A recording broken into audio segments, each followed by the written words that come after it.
गाजियाबाद में जो हुआ वो एक सामाजिक और संवेदनशील खबर है। कहीं ना कहीं हर 100 में से 85 घरों से जुड़ा हुआ विषय है। इस पर आत्ममंथन के साथ साथ गंभीर चर्चा की आवश्यकता है और यह चर्चा हर स्तर पर होनी चाहिए। महात्मा गांधी ने कहा है कि ईमानदार चर्चा ही सत्य और समाधान का एकमात्र रास्ता है। मित्रों, गाजियाबाद में जहां हादसा हुआ वहां से सिर्फ 24 किलोमीटर दूर देश की संसद है। बजट सत्र होने की वजह से संसद में बहस का समय भी निर्धारित है।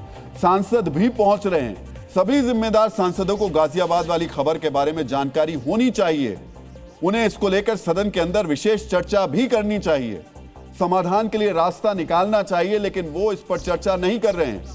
लोगों से जुड़ा मुद्दा उठाने के बजाय वो कर क्या रहे हैं? वो हंगामा कर रहे हैं। कोई किसी को गद्दार कह रहा है, कोई किसी को देश का दुश्मन बता रहा है। मौका, पैसा और समय के साथ साथ जिम्मेदारी और विश्वास को भी एक साथ तिलांजलि दी जा रही है। इसलिए हम सामाजिक जिम्मेदारियों से मुंह मोड़ने वाले गैर जिम्मेदार सांसदों के रवैये का अब विश्लेषण करेंगे। मित्रों, संसद में बजट पेश होने के बाद आज तीसरा दिन था। आज फिर वही हुआ जो पिछले 2 दिन से हो रहा था। आज भी 3 बार संसद को स्थगित किया गया। प्रधानमंत्री को बोलना था, उन्होंने भी नहीं बोला। राहुल गांधी ने कल जिस चीन वाले चैप्टर को पढ़ा था, आज भी उन्होंने उसे ही आगे बढ़ाया। संसद में आज भी सरकार की विदेश नीति को लेकर हंगामा हुआ। पहली बार सदन स्थगित होने के बाद राहुल गांधी अपने सांसदों के साथ बाहर प्रदर्शन करने लगे। कुछ बैठे हुए सांसदों के हाथ में एक बैनर था। राहुल गांधी खड़े थे, कुछ बोल रहे थे, तभी सामने से केंद्रीय मंत्री रवनीत सिंह बिट्टू आते दिखाई दिए। उन्हें देखते ही राहुल गांधी ने अपने सांसदों से कहा, देखो मेरा गद्दार दोस्त आ रहा है। इस पर कांग्रेस के सांसद ठहाका मारकर हंसने लगे। फिर राहुल ने रवनीत बिट्टू के सामने हाथ बढ़ाकर वही शब्द दोहराया। केंद्रीय मंत्री ने हाथ मिलाए बगैर उसी अंदाज में जवाब दिया। सबसे पहले हम आपको राहुल गांधी और रवनीत सिंह बिट्टू के बीच हुए 20 सेकंड का यह संवाद सुनाना चाहते हैं।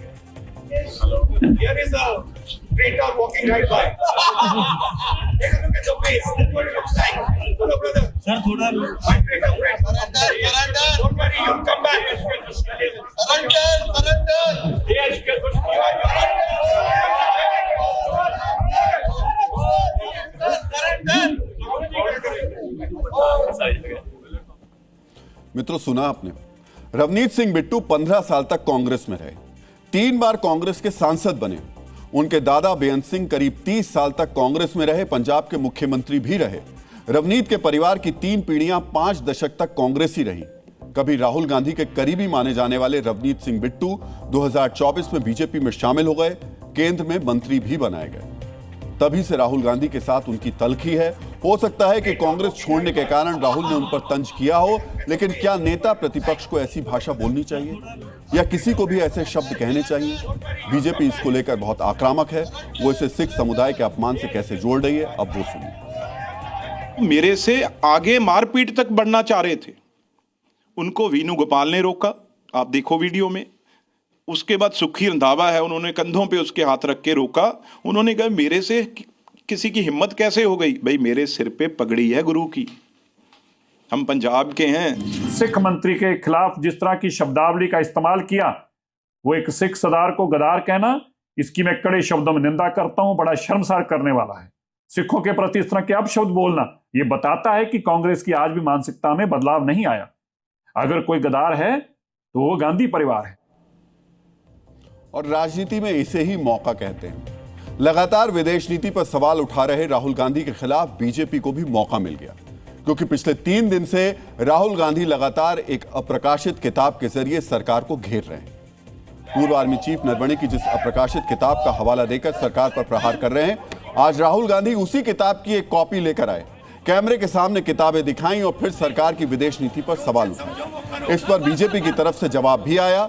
चीन प्रकरण पर विवादों के नए संस्करण में किसने क्या बोला, अब आपको वो सुनना चाहिए। नरवणे जी की किताब है, इसमें उन्होंने पूरा अकाउंट लिखा है। स्टैंडिंग ऑर्डर था टॉप का कि अगर चाइनीज फोर्सेस अंदर आएंगी तो उनपे बिना हमारे पूछे फायर नहीं करना है। नरवणे जी और हमारी जो आर्मी थी, जो सेना थी, वो उन टैंक्स पर फायर करना चाहती थी क्योंकि वो टैंक्स हमारी टेरिटरी में आ गई थी।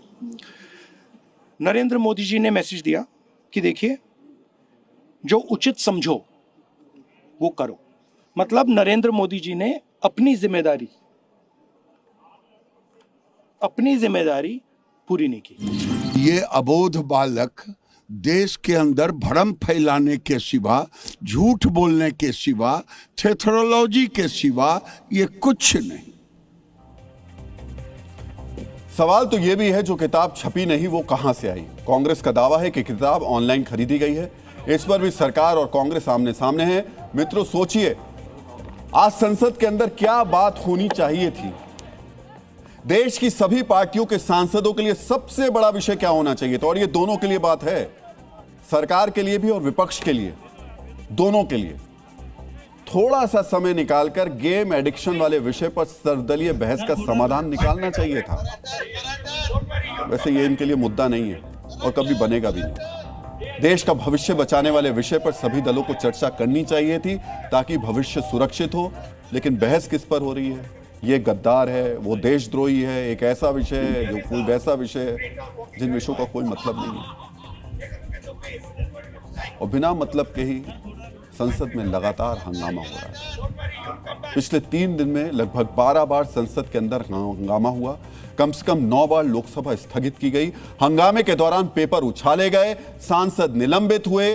3 दिन में 18 से 21 घंटे देशहित से जुड़े मुद्दे पर चर्चा होनी चाहिए थी, लेकिन सर्वदलीय चर्चा की जगह हंगामा और एक तरफा भाषण हुआ। संसद में जितना काम होना चाहिए था उसका 1/4 भी नहीं हुआ। 3 दिन में 15 करोड़ रुपए से ज्यादा टैक्स पेयर का नुकसान हो गया। मित्रों, बर्बाद हुए 15 करोड़ से देश के हजारों स्कूलों में डिजिटल सुरक्षा और स्क्रीन टाइम मैनेजमेंट की वर्कशॉप आयोजित की जा सकती थी।